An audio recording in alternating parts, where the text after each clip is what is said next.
One of the most bizarre games of football, especially that sort of 7-minute period in the second half that I've been involved in, trying to recollect anything similar, and I can't. I felt it was at a stage where we were on the ascendancy. I felt we were playing the game in Dundee's half, started the second half well, obviously from our corner, was delivering into the box. I've seen several angles of it. Jordan McGee's got his arm round Kofi Balmer's neck. We sat at managers meeting last night and we were told defenders on the wrong side, that type of grappling would ultimately result in a penalty kick. On his way down as he falls, he sustains a blow from the knee and the boot, the sole of the boot, to his head. So it's 2 blows to his head as he's falling to the ground.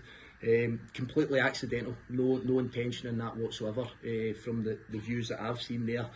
And then the counter-attack results in a Dundee goal. Spoken to John Beaton there. John's decided that he didn't think it was enough of a blow to the head to merit the player not moving on the ground. He never moved. Watch the footage back again. He lies motionless on the ground, holding his head. The physio and the doctor have been on after the goal, or instantly they run on the pitch to treat him because he's got blood coming out his mouth.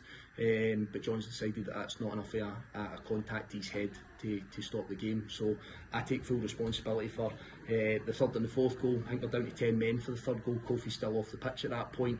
And in the fourth goal, we start to show way too much emotion. We start to feel sorry for ourselves. We start to feel that sense of unjust.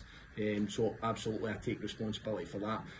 But when we know the margins are so fine in this division between teams, when you start to get decisions like that going against you and the referee, in my opinion, and he disagrees with me, after the conversation with him there, he gets to choose, he gets to play God, he decides what blow to the head's bad enough to stop the game and what one's not.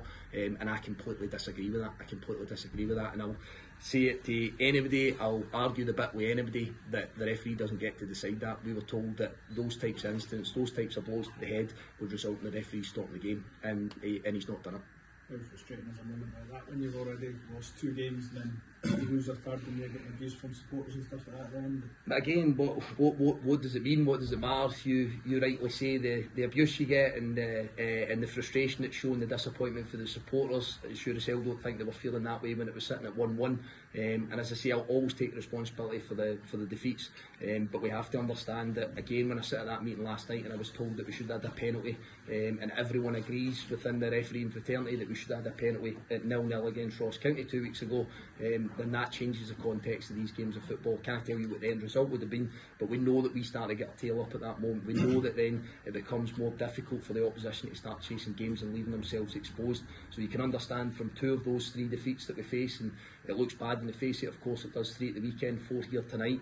You can understand the real sense of frustration that it has for me, because again it comes down to livelihoods, it comes down to jobs, it comes down to positionings in the league and all the rest of it. I don't think that's a difficult decision to make tonight. I get that there's some real difficult decisions to make, but that's not a tough one tonight. And in actual fact, when we get an opportunity to look at it through VAR against Ross County as well, I'm sorry I'm going back to another incident, but when I sit there in person at that meeting, I take it serious and I want to try and buy into trying to make decisions better. And while he's been good that way, asking our opinion, when we all sit and see that quite clearly VAR should have given us a penalty against Ross County, and when we see this incident back that we choose not to stop the game, the head knock, and irrespective, I think it's a penalty. I think it's a penalty on what we discussed as managers and officials last night.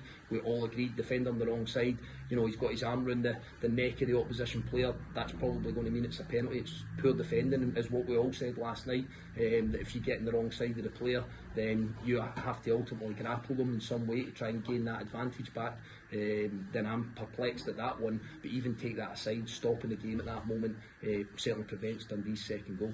What was sort of thinking behind the changes tonight? They said Jarrah at right wing back for his first start and Tony Watt came in up front for his first start. I thought they'd done really well, to be honest with you. I thought they both done really well in the game. Thought Tony carried a real threat for us at the top end of the park, held the ball up well.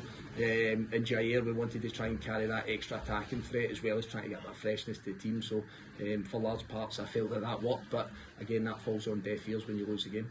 Will you look to take that decision further? Stuart, mistake to call at all? The difference does it doesn't make any difference at this point, none whatsoever. We'll possibly be told that they think maybe the game should have been stopped. John had said to me that hindsight's a wonderful thing, was his quote to me. So again, what does it mean now? What does it matter now? Other than the fact that we lost a game of football, and we simply have to move on. They'll move on, and you know, I end up going home and starting to ponder these decisions that can start to make a big difference in games of football. And again, it's went against us tonight. Albeit, and again I have to stress, without question, I take responsibility for goals 3 and 4. We have to regroup better than what we did, but I feel that that's a big turning point in the game. Stuart, everyone will be hurting after that, after 3 defeats in a row. How do you get the heads back up for St Mirren Saturday? You stop feeling sorry for yourself. That's what I said. There was possibly a wee spell in the game, as good as I felt in large parts of that game the players were. There was a wee spell where we maybe started to feel sorry for ourselves within that 7 minutes. We felt the unjust. And we won't come out of a run of losing games of football and conceding goals by feeling sorry for ourselves. So back in first thing tomorrow morning, got a real difficult game to come on Saturday, and we have to embrace the challenge. It's as simple as that. Thank you. Thank you, Stuart.